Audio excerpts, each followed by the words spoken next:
I'm John Strohmeyer, and this is the 5-Star Counsel Podcast. The market for legal services is shifting, and lawyers who don't adapt will be left behind. This podcast gives you a competitive edge in today's market by sharing the client service lessons you probably didn't learn in law school or in law practice. Let's start the show. Welcome back to 5-Star Counsel. This week we're talking with Jared Correia, the founder and CEO of Red Cave Law Firm Consulting. A former practicing attorney, Jared has been advising solo and small law firms for over a decade. Jared also wrote Twitter in 1 Hour for Lawyers and is the host of the Legal Toolkit podcast on the Legal Talk Network. As I'm sure you know, the market for legal services is changing. Jared and I discussed the top 5 alternatives to standard legal billing practices that lawyers should consider as they adapt to this changing market. Now, our path to get to that top 5 is winding, but I promise it's worth the trip. Let's get to the interview. Hey, 5-Star listeners. Before we start, I want to tell you about our amazing sponsor, Smith AI. Smith AI is a virtual receptionist service for small businesses with a specialty in working with solo and small law firms. I signed up with them within weeks of starting my firm because they are affordable for even the smallest solo practice. Their friendly receptionists respond to potential clients in Spanish or English, screen and schedule new leads, and can even take payments. And now they're answering calls 24 hours a day. So even when you're asleep, they're still working. Even beyond the phone, they've got live agents and chatbots ready to capture leads on your website, by text, and by Facebook Messenger. Smith's friendly gatekeepers can staff your front line so you can work uninterrupted. You can finally have the peace of mind that while you're working, you're not missing out on future work. Plans start at just $70 a month for calls and $100 a month for chats. Smith AI is offering a free trial, and our podcast listeners get an extra $100 discount code with promo code 5STAR. That's FIVESTAR. Sign up and learn more at www.smith.ai. Don't let another day go by. Try Smith AI. Jared, it's great to have you on today. Thanks, John. I really appreciate it. I've made the big time. I hit your podcast. I have fooled you. Yeah. As I have fooled many myself. Go on. Yes. Yeah, I've got the wily veteran of the podcast wars. That's right. On to talk about all sorts of different things. Yeah, so normally we talk about client service issues, and what I wanted to get you in to talk about was different ways lawyers can think about marketing their services and things that they can offer that aren't just straight ahead full legal representation. And Right. we came up with a few ideas, and we'll count them down in no particular order. I like it. Top 5 list, top 10 list. This is exciting. Yeah, the top whatever list. How many? You know, We'll see. We'll see if we can there's throw only out any 85 extra. hours left in this podcast. That's right. We got plenty of time. I could just start with one of my favorites, or you can. How do you want to do this? Should we talk about the fact that there's a pandemic still going on and how that's changed this type of thing? Or are you done with that? Like, I know a lot of people are done with talking about the pandemic, but I think it's relevant here. It probably is. Yeah. So like, I think that, so I will tell you that like, I consult with a lot of law firms, right? So like the thing I've seen is that in terms of client service, especially like you've got law firms who are just still totally frozen. Like 6 months later, we're talking about, they don't know what to do. They're like, I'm just not going to take on a lot more cases, or I'm going to reduce my marketing spend. And then you've got law firms that are totally on the other side of that, who are like, we got to get really ramped up on how we're going to market in like the new normal, as it were. A term I hate, of course, but Right. something that's relevant for people, because like, if you're not going to be meeting with clients, if you're not going to be generating traditional referral sources, like everything has to change, right? You had an analog system before as a lawyer for intake, and now you've got to develop a digital system, sometimes from whole cloth. And that's really hard for a lot of people to do. And I said the 2 reactions I've seen is people are either like just stunned and don't know what to do, or they're being very aggressive about it. And my take is those law firms that are being very aggressive are the ones that are going to win. Right. And for me, it's shocking. So here we are, September 2020. Like you said, almost 6 months in. I would get if you told me April people were still hunkered down, Right. maybe even May. But at this point, how are those stunned firms still making payroll? Yeah. If They're not doing particularly well.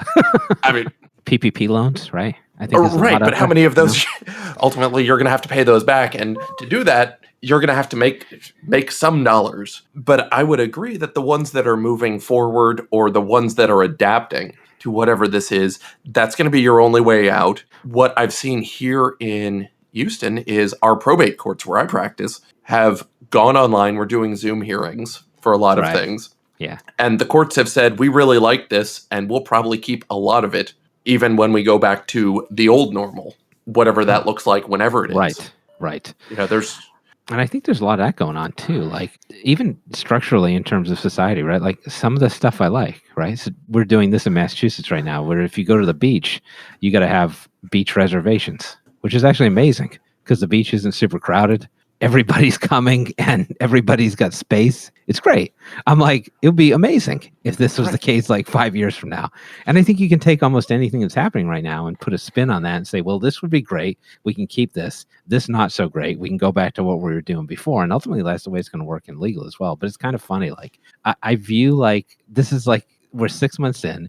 You've got lawyers like doing the Homer Simpson slowly walking away thing, where they've seen this car crash and they're now like still walking, and they don't quite know what to do yet. But yeah, court systems, lawyers, legal institutions in general, like really, it's time to get moving. And one of the things that you're seeing is like now that customers know that lawyers have to do things online, there's even more downward pressure on law firm pricing and alternative pricing models.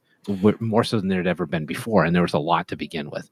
So that affects what we're going to talk about today, which is like how to provide services in a fundamentally different way. Right. And at the risk of sending us on a tangent that I think you and I would enjoy.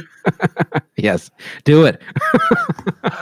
I'm thinking right now, like when you mentioned the reservations for the beach, it made me think, oh, well, Disney World is also open, but not really right now. But the benefit to Disney patrons there is if you're willing to go in, willing to take the day there, the lines are going to be super long. Potentially, you can get out of one day there what it would take you 2, maybe 3 days in terms of line waiting. Oh, yeah. And so what you'd mentioned was, you're getting more focused time from people.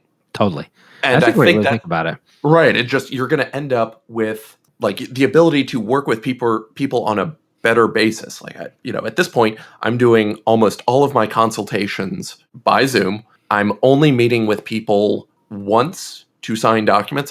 Yesterday, I went to a client's house to sign documents. That was the first time I'd ever seen them physically in person, but we'd been working together for a few months. Mm-hmm. And that might be the last time I see them. Right. And before, I would have met with them probably at least 2 times in person before signing. I don't think anybody has missed out. I don't think they've lost anything. They're getting, if anything, as good a focus, if not possibly more, because neither of us has to deal with driving and parking.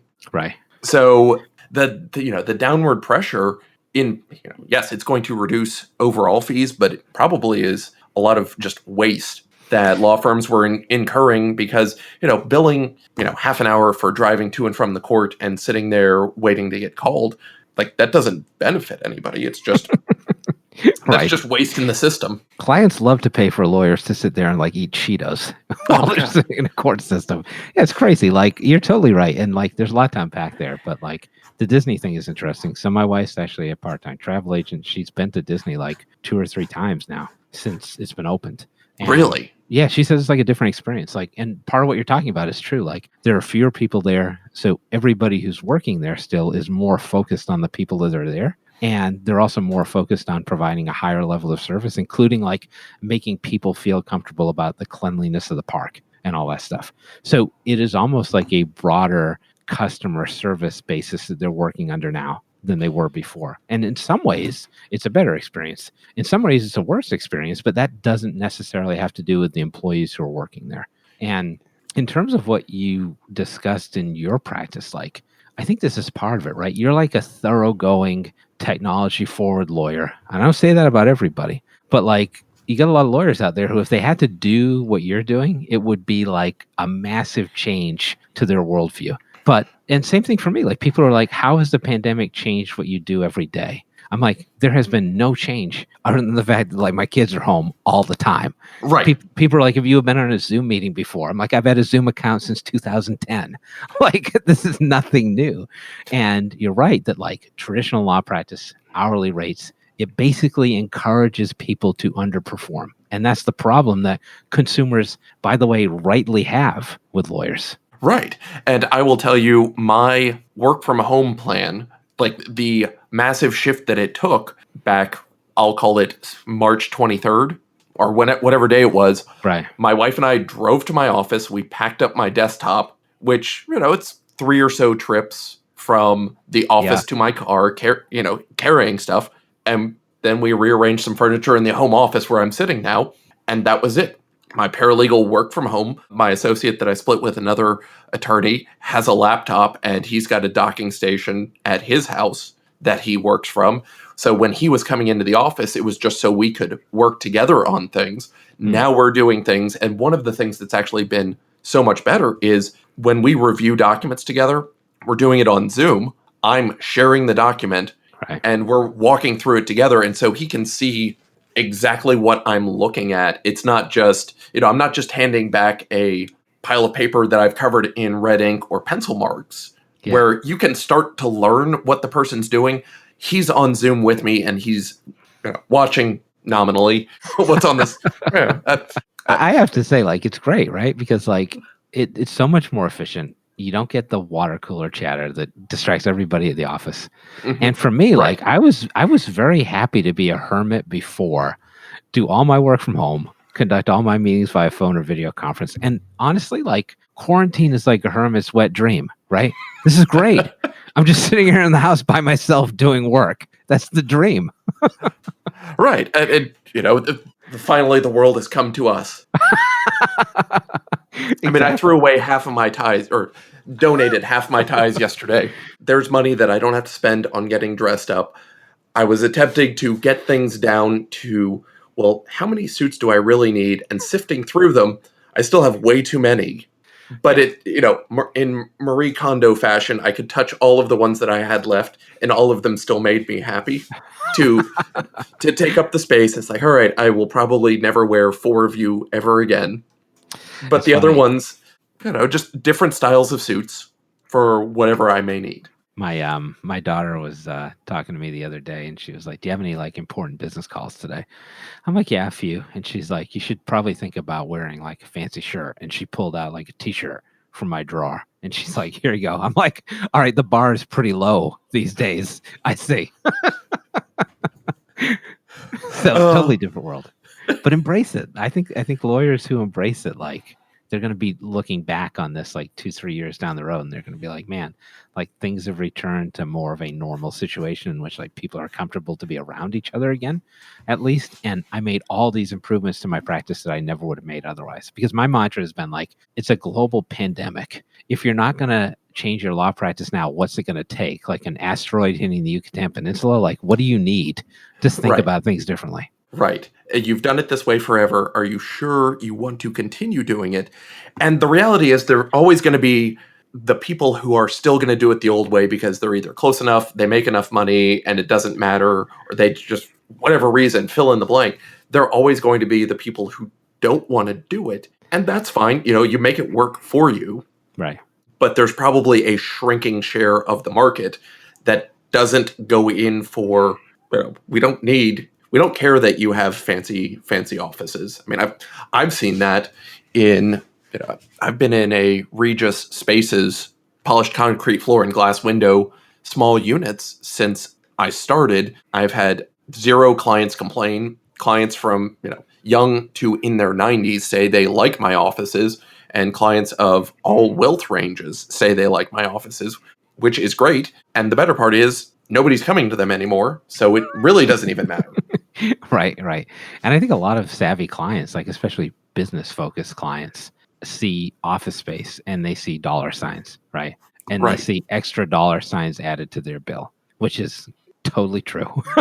Right. I mean, one of my lawyer friends years ago, we were talking about stuff, and he's like, "Yeah, whenever I walked into those office, I know that, that just estimate how much is being added to the hourly rate of every lawyer in that firm for overhead. And it's a benefit that accrues, 98% to the folks who work there and 2% to the people who show up for an hour or two every now and then." Totally. Yeah. Clients don't really care about your fancy offices anymore. And It's nice to think that it is something that, oh, we recognize this is where your service comes from, but it's a lagging indicator for what we're doing. And not to get too far down the line, but like if you've got an office in a city, right? Like, why would I, as a consumer, want to come like 2 hours round trip, pay for parking, when we could do a Zoom call for an hour and then I could catch Mulan on Disney Plus? Like, that's an easy choice for me to make. Right. Then you can afford your premier access. Yeah, exactly. By not spending your, $30 on my parking, or me paying for your parking, then kind of upcharging, building that into the bill. See, it all comes full circle. All right. It's beautiful. Like the circle of life. That's right. That's right. A lot of Disney. A lot of Disney stuff. But nominally, we were going to talk about something else, and it really was developing new services for clients and new ways to deliver. Disney made us think about that because they do have their new online service and their premier access. But lawyers, we've been stuck in legal services for generations. Right. So like, what can we do? Right. Like what? So what's the law firm equivalent of like Netflix? Right. Right. So like, if I'm a consumer and I buy a Netflix account, I know I'm paying like dirt cheap rates, like whatever, $15 a month. And then what do I get? I get this just like massive content catalog. When I hire a lawyer, I'm paying a lot of money and I have no clue what I'm getting. So as a consumer, it's super easy for me to buy Netflix and just turn it on and never turn it off. But as a consumer, like, I'm very reticent to buy legal services. And like we talked about before, I think for consumers, like, one of the things they get in their head is that like lawyers charge a lot of money. Lawyers are expensive. Lawyers are greedy. Lawyers are selfish, right? Like, as an attorney, you're combating all of that. And it doesn't seem like a product that has value. And it doesn't seem like a product that's going to deliver what you want, because there are a bunch of people who've had bad experience with legal cases. Maybe has nothing to do with a lawyer. Maybe they just had a bad case, but those people are very willing to share those issues online, right? So as a lawyer, I think you're combating all of that. There's like a really negative brand proposition for most lawyers, and lawyers have like really bad NPS scores, right? They're on par with like airlines and cable companies. And I haven't told people like, what you should really do is like buy Comcast internet. It's great. No one says that. So very few people say things about lawyers like that as well. So we talked about, like, one of the ways you change that narrative in terms of client service is you say, I'm offering client services in a different way. I'm offering client services in a way that it doesn't look like I'm going to try to hold you over the fire for as much cash as I possibly can, which is what the billable hour model looks like. And that there are different ways to price out legal services. There are different ways to sell legal services. There are more products and services, but lawyers are only just now starting to do this. Right. And it's just, as you said, nobody likes the hourly model because ultimately it rewards being lazy and ignorant about things. Right. I mean, when you know what you're doing, you should be able to do it a lot faster. And there's a value in that. You've been there and you've done it before. And the more you do it, you will get faster at it. That's why, nominally, that's why firms do build out form banks and have things there, because they realize they should have something to start with other than a blank page. Right. It's automations. It's also that notion of like the Malcolm Gladwell 10,000 hours theory, right?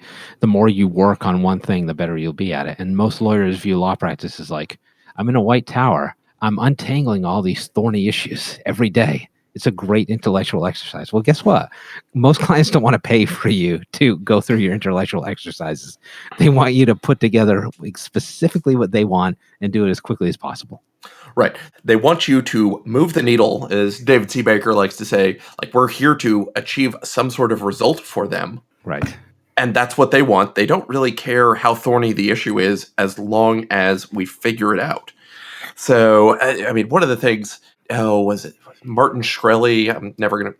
There aren't enough vowels. There aren't enough vowels in the name. But, the concept of, Pharma Bros for legal, where every year, every law firm, every lawyer, the hourly rates go up because you made it around the sun one more time. And there's... Right. That's like the only reason. Yeah, but it's usually, it happens to always coincide with a multiple of 5, maybe 25 or maybe 10, depending on your market and how high you were before. But every year, it goes up nominally because you've done more things, but there's no connection with the results you're driving for clients with that increase in rate. Right. It's like, the vernal equinox has come to pass. We are raising our law firm rates. So that's because lawyers always think of it as like just they're getting paid to work for a certain number of hours, like they're a gas station attendant or something, right? Right. Like you need to be thinking about what value do you provide. So ideally, like if you can get into a position where you've got like the value proposition and it's unique and that you're delivering something that's not just hourly work and people are willing to pay for something because you're you and not just that you have the cheapest dollar figure for an attorney who does something similar, then you've kind of figured something out. The clients we should be looking for are the ones who aren't necessarily looking for the lowest price. I have consciously made an effort to be pricing at or above the market for things. It's still less than places I've been before, but I'm happy with my returns. Clients understand that where I am positioned in the market, like this is the only thing I'm doing. I'm not taking on adoptions or family law or criminal defense or litigation of any stripe. I'm focused on what I'm doing. And that allows me to do more of it, so I'm not wasting time getting up to speed. So, like you said, other things other than hourly work is what clients are looking for. What are some of the ways that we can think about that? Yeah, Like, sure. what are So some of like the ways to deliver that? several ways to do it. I think we'll talk about 5, right? So like Sure. just pulling that number randomly off the top of my head, right? It's a good, so I think good round number. Good round number. So I think in terms of selling legal services in a different way, there's a couple different spins on it you can take. So one is pricing services differently, and the other is thinking outside of services and moving into products. And I would tell you that like that is a difficult line to draw, right? Because if you look at what a product is, like think of every law school hypothetically you ever had, right? Some companies selling widgets and they get into trouble. Widgets are like this traditional notion of a generic product that you could sell. And products were, before the computer era, physical items, right? So I was reading an Economist article from like the 70s the other day because I'm a loser and I have a lot of time on my hands. And the definition for a product was basically like something you can drop on your foot. That's not the case now. Like people are buying far fewer products and far more services which look like products. So the question is, what does that look like in the legal industry? So just 5 things quickly that you could sell in a different way as a lawyer. Documents, right? Lawyers constantly complain about companies like LegalZoom and Rocket Lawyer. They're selling document packages and potentially advice to consumers of legal services. And the conversation that never gets had is like, why can't lawyers do that too? And the obvious answer is that they can. Right. So you could very easily sell documents to your clients. The point is that most lawyers just don't. So making that mindset change is a really difficult thing for lawyers to do, but there are tons of products you could use to automate document production, document assembly, push that out to the client. And then you're in a position where like, yes, you're selling services, you're selling products cheaper than you would sell services, but you're also capturing a segment of the market that wouldn't be available to you otherwise. So if you look at legal consumers, like there is very little mixing between legal consumers that want to buy a lawyer to help them out to provide services and those clients who want to do their own DIY work, right? And so if you're a DIY client, there's almost no option for you if you're going to hire a traditional law firm. But there all of a sudden is if that law firm says, hey, we've got documents, you fill out the information, the documents are yours, and it's not going to cost you as much as a continuing service arrangement. Right. So it's not like you have the option to upsell another client, right? Because a DIY client is literally never going to buy your legal services. You're capturing a revenue stream that you never would have been able to capture before. So that's why it's really appealing to attorneys. Right. And it reminds me of some of the arguments I heard against blogging years ago. Why are we giving away what we know? People are just going to take it and do it themselves. Well, right. The DIY folks were never going to hire you at rack rates anyway. If you can find a way, the blogging, one, it helped people who were never going to hire you. So that's ultimately lost, but it was demonstrating what you knew to the people who were considering you. So there was kind of the sidelong benefit of it. But if you can find that way of giving them the documents they think they need, which again, we're not hired for documents, we're hired for results. Like, sure, this will works, but does it work for what you want to achieve? If your kids are going to cause a mess, a will isn't necessarily going to stop that mess. Right. Right. And that's why this is a difficult transition for lawyers to make, because they're in that mindset of like, this is what we do, and it's the only thing we do. We wear bow ties and we sit in an office. Right. So the DIY client, there are a couple ways we can actually help them. One, if they already know what they're doing, just giving them a different. I mean, it sounds to me like it's just a different version of LegalZoom, but it's John's LegalZoom instead of LegalZoom. Right. That gives you what they think you need. You can give them your custom package of this is what I think you need if you're going to achieve this. Right. For people who maybe aren't willing to rely fully on what they can learn from the internet, you might have that the course for them where here, like I'll walk you through it. You don't get to ask me necessarily any specific questions, but I'm going to put together, this is what it would be like if we worked together. Everything's pre-recorded. I'll answer all the questions I can think of inside of this. Course is another great option. Really simple to put together, right? Just time. And then it's evergreen in a sense, right? So you can update it from time to time with changes to the law, but like you've now got access to like an attorney's thoughts on a particular topic. And you see a lot of success in terms of courses in other industries as well. There are platforms that people thrive on to do this kind of things. And again, there's not necessarily a bar to lawyers doing this. They just don't do it, which is an entirely different thing. There's a difference between like when you're at a fork in the road and there's a giant river, or there's a fork in the road and you can just walk across and pick one way and you just always go one way and not the other. Right. And, so you've got documents where there's zero legal acumen delivered, a course where you've got some canned thoughts put together, but nothing specific to you. All hypotheticals, no specific legal advice, put disclaimers on both of those things, right? Right. It's like writing the book, but now it's delivered digitally. Yep. And, you may still have a book that goes along with it, but if nothing else, it's people hearing you talk through things that may make it easier for them to get what they're looking for. Right. And an ebook would be another form potentially of a law firm product, right? Like lawyers don't have to sell ebooks. A lot of lawyers will publish ebooks and say, hey, download this ebook in exchange for your email. And they just want to be able to send messages to people, right? They just want to be able to put them into a nurture cycle. But there's some law firms that sell ebooks too, certainly. Yeah. And that's another way to get a DIY client that's, again, never going to buy your legal services, but will happily pay X amount of money, less than what you would charge for a book. Right. Then from there, then the next thing would we've got a couple options for that DIY client. We can take and find some ways to help them in a way that makes sense for both. It's probably it's some combination of coaching and then unbundling. Yeah. And before we talk about that, like the other way to do this is to think about like subscription services, which a lot of people are advocating for right now.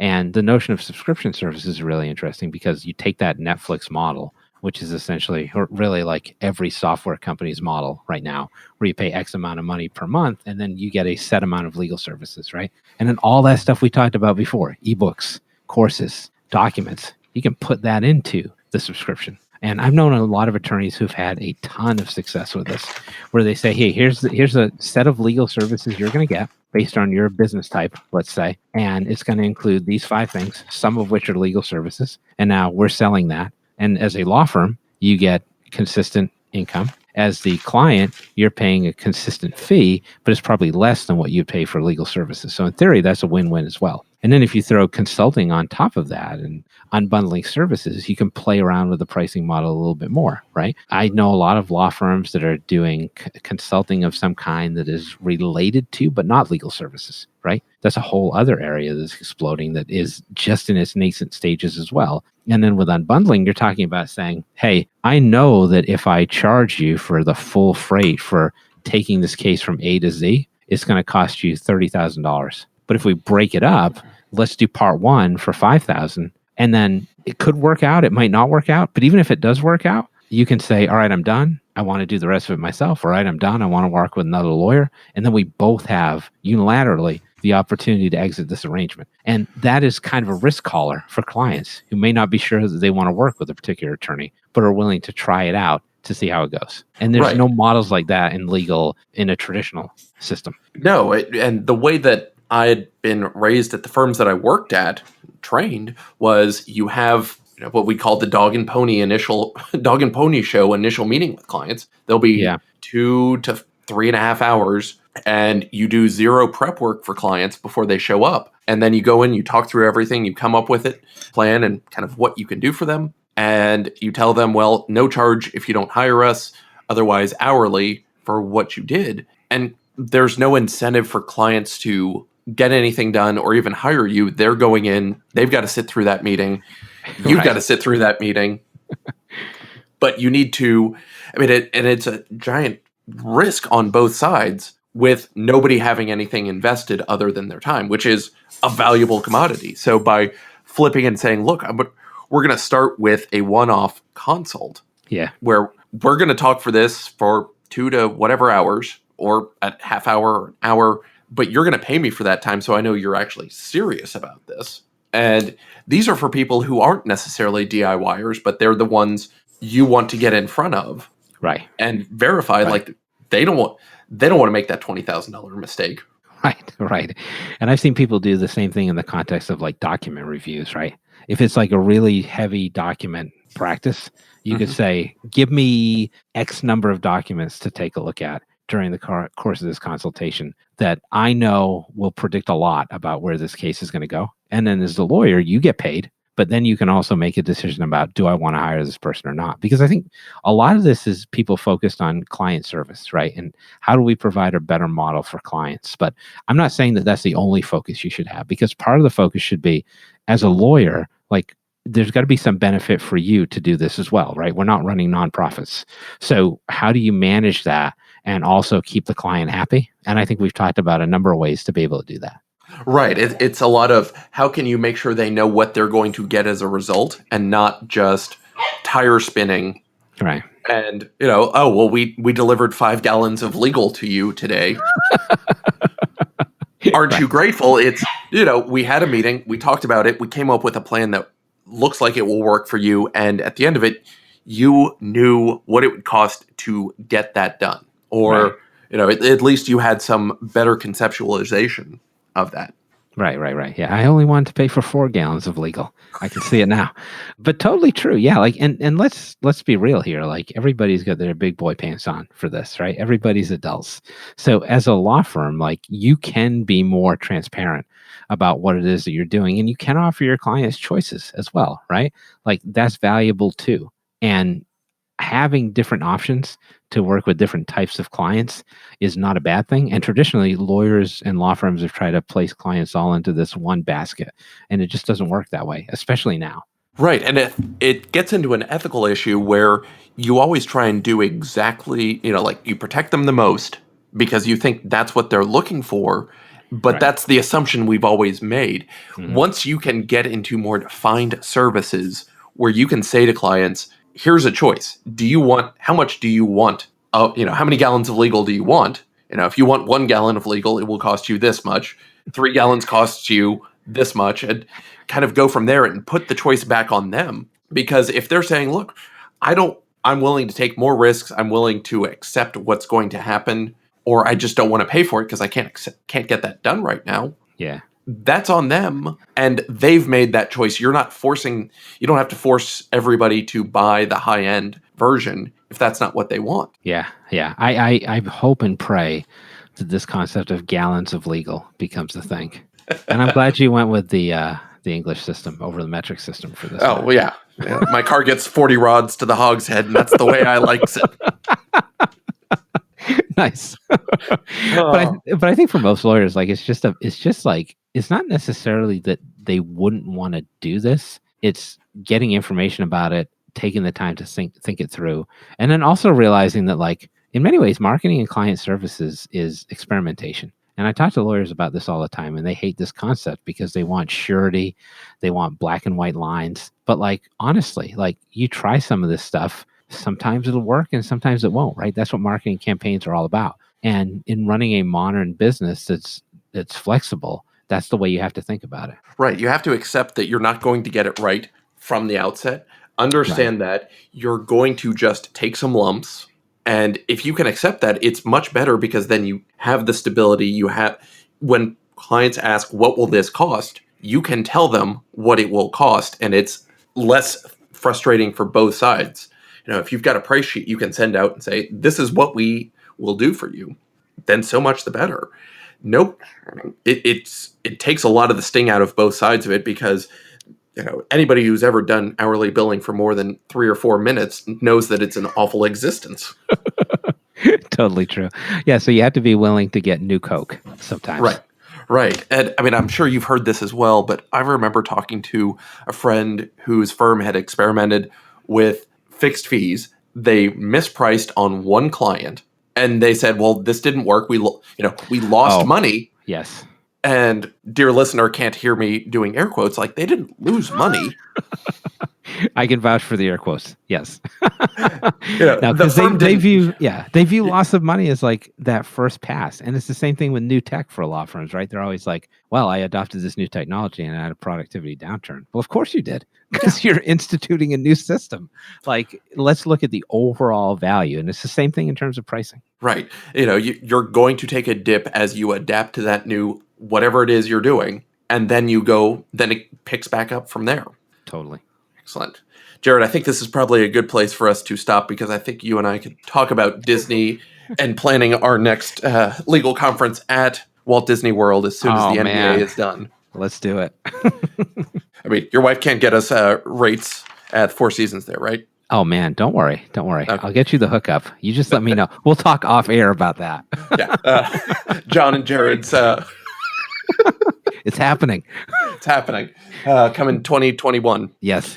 I love it. Awesome. Jared, where can people find more about you once they're done plowing through this episode? Oh, yeah. So go to my website, redcavelegal.com for consulting services. I also have a software product. It's a messaging tool for law firms. You can check that out at gideon.legal. Excellent. Thanks so much for being with us today. Thank you. This is great. Thanks so much for listening. You can find more info on us and get your free white paper on client service at 5starcounsel.com. You can get in touch with me at john@5starcounsel.com. If you enjoyed the podcast, please subscribe wherever fine podcasts are found and leave us a review wherever you can.